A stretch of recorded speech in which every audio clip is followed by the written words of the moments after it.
began with complete domination by Ian Willis. Then Jean-Francois Lucier answered the challenge. And Bruno Bianchi won our last race, leading most of the way. But today, only one of these men will be champion. They have one race left to determine who will be the series winner for 1993 in the Esso Protect BF Goodrich Formula 1600 Series.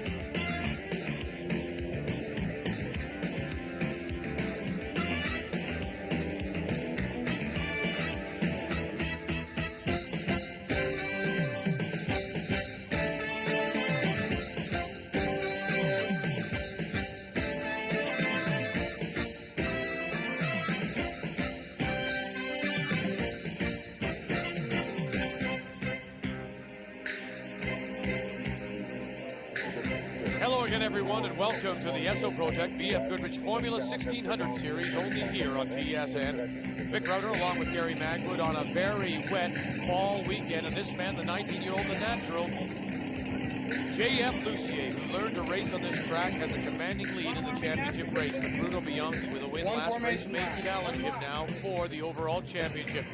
And the man who led most of the season, Ian Willis, will have to win and then hope that Bianchi, Lucier, well, they don't finish if he is to have any chance at his first championship. As you can see, Lucier is the leader. Bianchi second, Willis is third, Halodal Chin is fourth, and cannot win the championship. Now, as for Willis, he has done all he can so far this weekend by capturing the pole on a track that he doesn't have that much experience on, Mont Tremblant. As we take a look at qualifying, and Ian Willis is on the pole, 149.180, crashed in his last race, must win to have any chance. Starting beside him, the points leader, J.F. Lucier.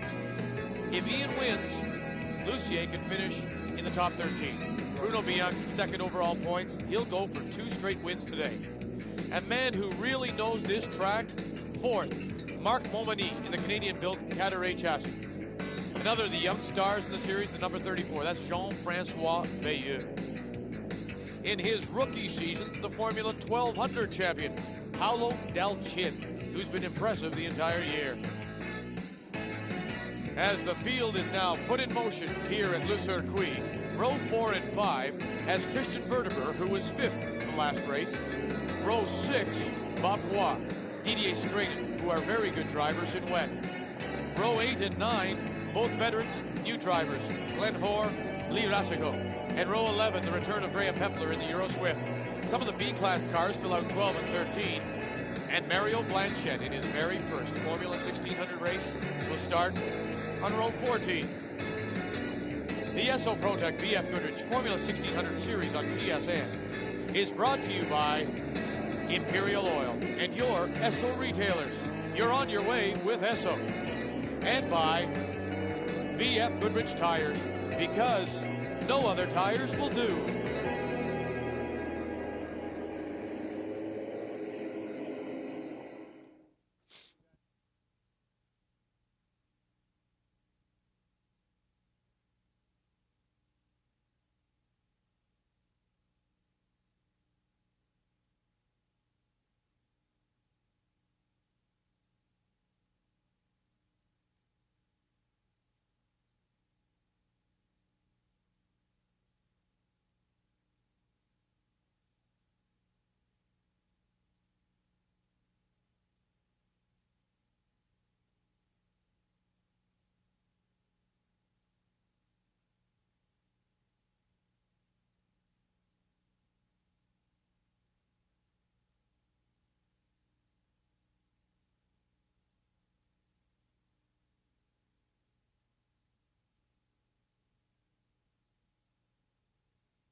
Welcome back to the Esso Protect BF Goodrich Formula 1600 Series on TSN. Vic Router along with Canadian champion Gary Magwood as we prepare for yet another wet race. Seems that we've had a lot of these this season.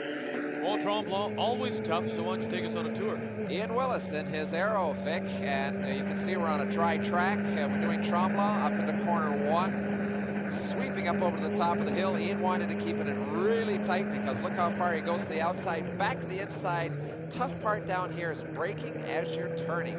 Into corner 4. Hard on the brakes into 5. Squeezing across the inside, letting it drift right to the outside, hitting the speed bumps. Now he's going to line the car up for corner 6.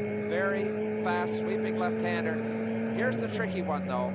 By placing himself very accurately on the track, moving to the left a tiny bit, he takes this fast right-hander, corner 7, hits a little bump, moves to the outside. Make a mistake at 7, and you're in big trouble.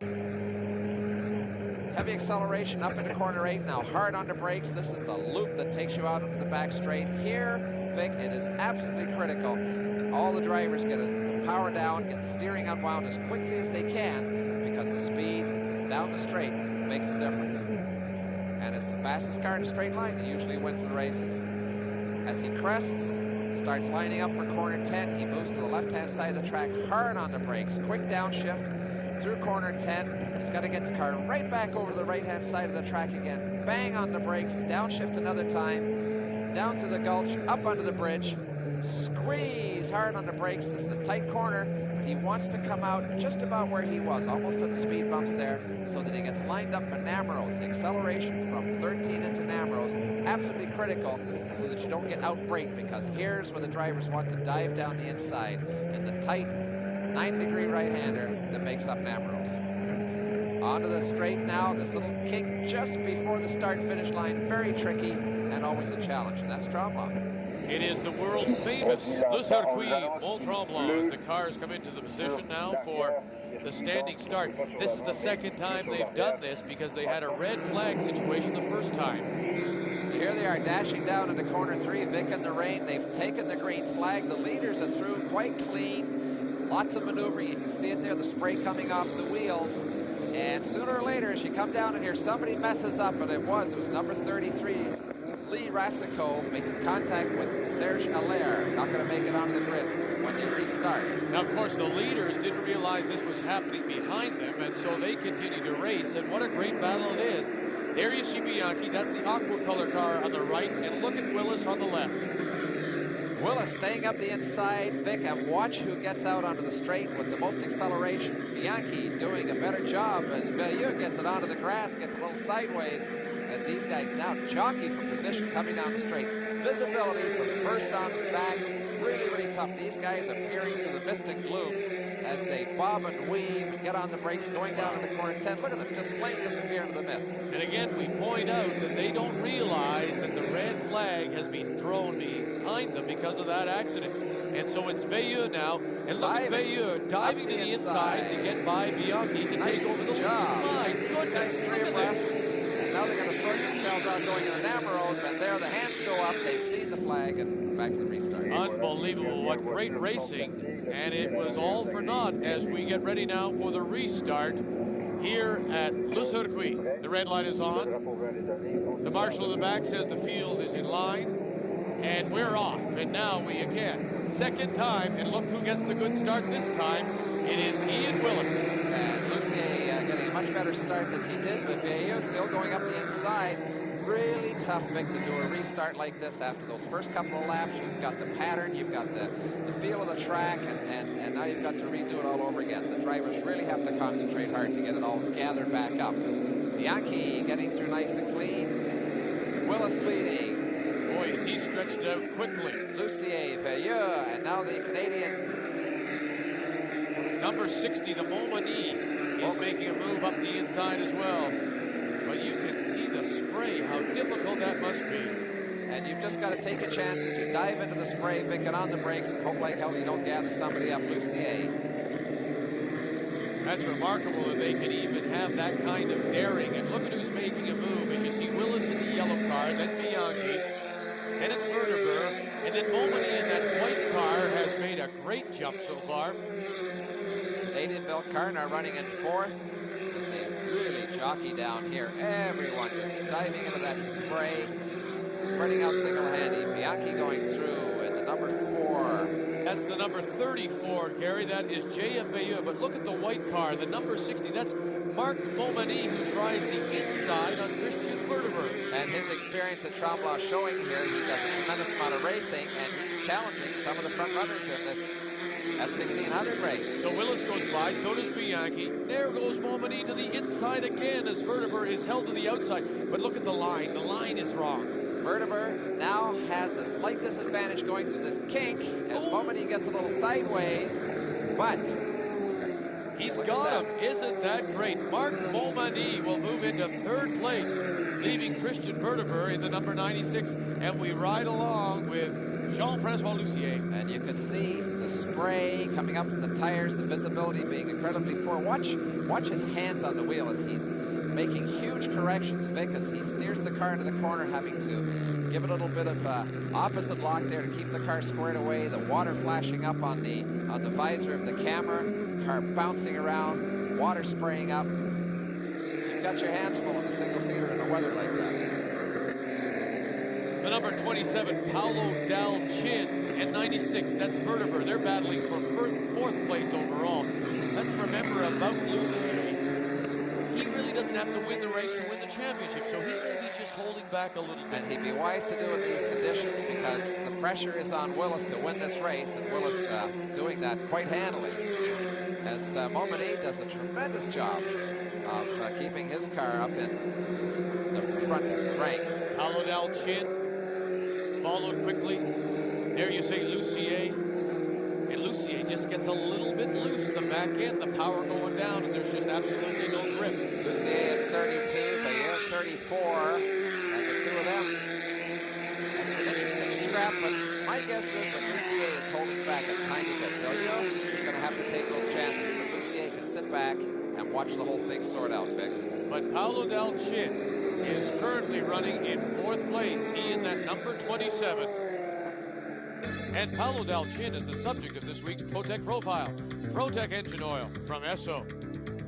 Paolo Dal Chin was the 1991 Ontario Formula 1200 champion. However, his move to Formula 1600 wasn't easy. The 23-year-old forced to sit out an entire racing year before he could get enough money together to run 1600. It was very difficult to sit out, and a lot of the year was spent trying to put this season together, trying to raise the funds to do it. And we were able to do it. It came together for me in late September. And we purchased the car from Stephen Adams, and we actually got out to do a test day in the car at the end of the year. So it was really good. But it was very difficult to sit out, and it took a lot of restraint not to jump back in a V and do another V season. The series, the way it's been organized and with support from great companies like Esso and VF Goodrich, it's just such a good stepping stone. The competition is tremendous. The exposure is really, really good. And that's really what a driver trying to move up through the ranks is looking for. You need to get recognition for your accomplishments, but your accomplishments also have to mean something. And racing in this series, I find the level of competition extremely high. Well, I think we started out with the attitude that this would be our learning year, and it's difficult to get your first win. There's a certain mindset that a driver who's able to win has, and when you carry that with you from class to class, but each class is different and each car is different, and the principles of winning a V race may not necessarily be the same principles there are in winning a Ford race. And so it's just ironing out those bugs and having a bit of luck come your way. I think I've improved. I think I've become more consistent, smoother in the car. I'm definitely more comfortable in the car, which is important. We'll see what happens next year. We've been getting quicker and quicker all year, and that's the important thing. And that'll continue into 94, I'm sure. And I'm sure, Gary, that he really doesn't want to wait until 94 to pick up his first win as he continues to put the pressure on Bianchi for third, and just ahead, Momini, who's currently in second place. And looks like Willis has driven off into the middle distance quite comfortably, so he's doing his part of the job. Momini showing his experience in the local track, and Dal Chin in the number 27 pushing Momini, and pretty nice hearing him talk about where he's going to go with his career. And sitting out that year, I understand that would be a hard thing to do. You really want to get back out there, Vic, and keep the whole process going. Our leader, Ian Willis. Right now, let's have a look, and you wait. Now, there's the battle, Momini, and look at Bianchi, and here comes Paolo Dal Chin. Bianchi lining up Momini. Bianchi in that aquamarine stands right out on a wet track, doesn't it? As he lines up Momini in the white number 60. Are they throwing these cars around? Putting him More under like lots of snowmobiles. pressure. Yeah, just moving up the inside into Nameros, and he'll move past him down the inside. Oh, Almost a look at little that. contact there.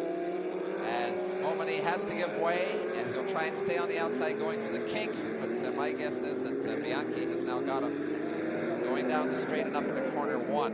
And now Momini looks to the outside, but not enough as they go down and up the hill. And again, you're noticing they're running virtually a dry line here at Tremblant. As we look back, Gary, to the B-class cars, some of the older cars, number 38, Lee Rassico, 84, Mario Blanchette. This is a race for 14th place overall. And Lee having been involved in that first lap crash at the start of the first part of this race. As we mentioned, this is the first race for Blanchette in the Formula 1600 series.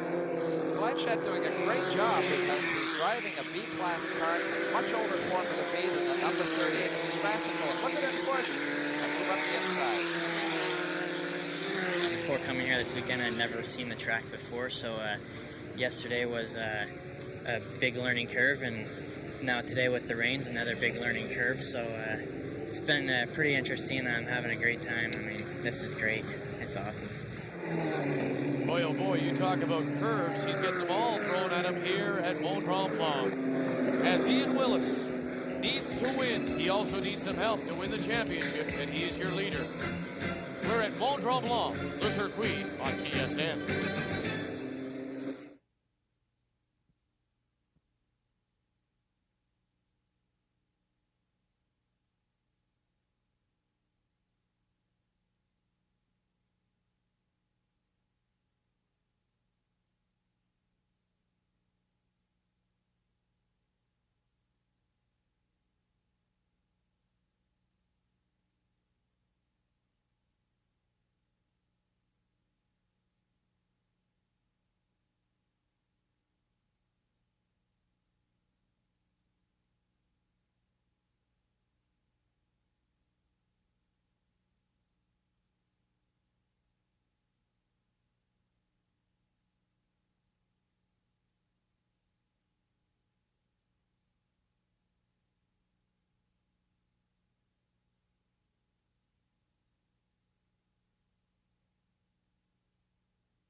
Welcome back to Mont Tremblant, the Esso Protec BF Goodrich Formula 1600 series on TSN. There he is, the leader, Ian Willis, fighting for a championship as he goes by. But Gary, with Jean-Francois Lussier in 5th place, well, that's not good enough for Willis because it would only give him 2nd place. What a great battle. Momini now on the outside, still trying to get by Bianchi. Momini in that white number 60 Canadian-built car, still not giving up at all. Pressing Bianchi number 4, the Aquamarine car, getting look at pushed this. right to the outside. Momini sideways over the top.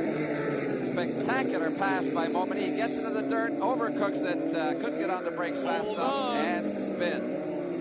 Dalchin, number 27, now picks up 4th. And here goes Lussier by. And so now it is Dalchin in 3rd and all over the back of Bianchi in their battle for 2nd. So Willis leading at number 91. Bianchi, number 4 at 2nd. That is 27. Dalchin. Willis comfortably in the lead, not coming under a lot of pressure. So his part of the equation is being looked after. And it's up to Bianchi, Delchin, and Lucier to upset the apple cart. Lucier in a very comfortable spot. He doesn't have to worry at all. He can sit back, finish anywhere in the top 15. Not a problem. Bianchi, though, his car looking not quite so sure-footed as we go back to the battle for 12th. And the number 40, that's Steve Jalebian, followed by Martin Roy. And the red car, the number 12 of Graham Pepler. Great battle for 12th overall. Pepler in that Euro Swift, and he's definitely lining up Roy for a pass as he climbs on the brakes. Oh, in the big, sweeping 180-degree turn leading out of the straight, but he doesn't make it. A little too late on the braking, so Pepler will now slipstream, dive into that fog bank as he gets down into corner 10. Vic can pull out and have a look and see if he can do it, and he goes right to the inside. Late braking. Oh, no. Doesn't make it. Again, he had the look. He was all over the back of Martin Roy, but Pepler remains now in 14th place. Up under the bridge. Sharp left-hander. Now we're getting ready for Nameros. And if Pepler's going to do it at number 12, and put the move on Martin Roy, this has got to be it. Up in the Namero corner. Not yet. He's going to line him up.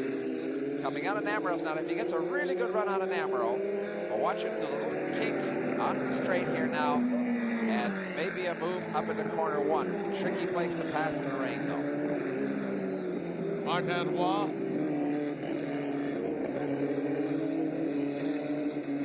Down through the chicane, corners 5, 4, and 5. And Pepler doing everything he can in the number 12 car. He's got Roy cranking away at the steering wheel, protecting the line on the inside.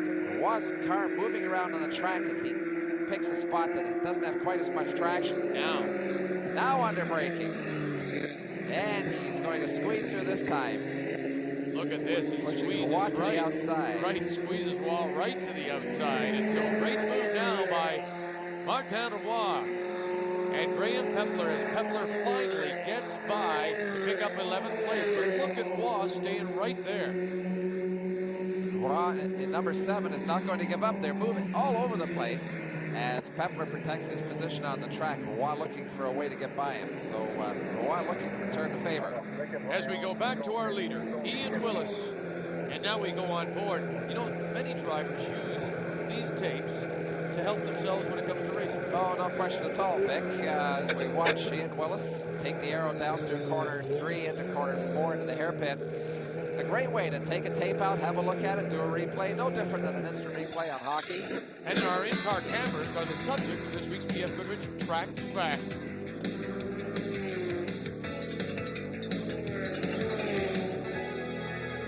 Now, while the 1600 cars are all single-seaters, some, such as Jean-Francois Lucier, like to take on a passenger.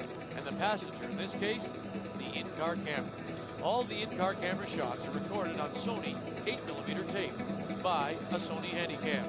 The same tapes, the same Handycams that are available at your Sony retailer. They provide a compact, durable, and dependable way to bring the audience shots like these.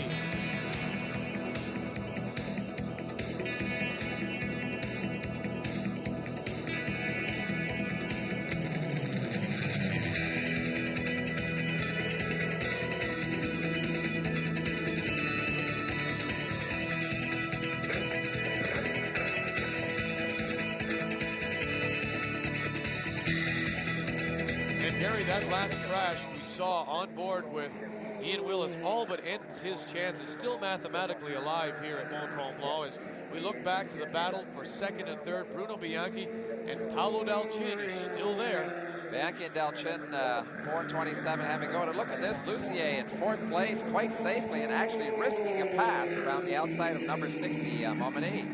Unbelievable. Remember, the scenario here is that he can afford to let Willis win. Lucier, all he has, oh my, Lucier is off the track. Number 32 overcooks it, passing Momini, and he's got to get back on the track and, of course, keep himself in that top 13. Unbelievable. Now we'll have to check on where he is as we go on board with Lucier. Now remember, he just went by Momini. And as he goes by Momini, carrying way too much speed down into corner 4, and look at this, right through the field, doing a little agricultural tour here. He's lucky he doesn't strike anything. He regains the track as Momini go by and Veilleux go by, number 34, Momini and number 80. So lucky Lucier at this stage of the game. Oh, and Momini fishtailing it, as you might expect, in the wet with Veilleux. And look at who spun here. Bianchi in second place. Look who comes by. Momini.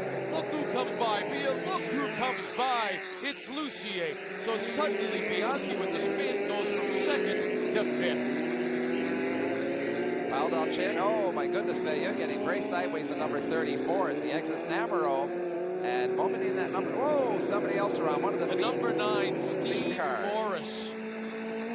As Veilleux at 34 challenges Momini, who's doing just a tremendous job on that white number 60 there. Well, it's remarkable now. Remember, he goes from 3rd up to 2nd. Everybody taking advantage of that spin by Bianchi. And probably dashing Bianchi's chances of winning this championship now. Veilleux up the inside of Momini, passing it. Whoa, contact. Veilleux, Momini. Veilleux, Momini. Momini making it back out on the track as Veilleux almost got it turned around nicely. You can see the frustration of Jean-Francois Veilleux. And look who's back in. Oh my, Momini. What is happening here? It's like suddenly it has become icy here at Le Circuit. Ian Willis is your leader. What a race.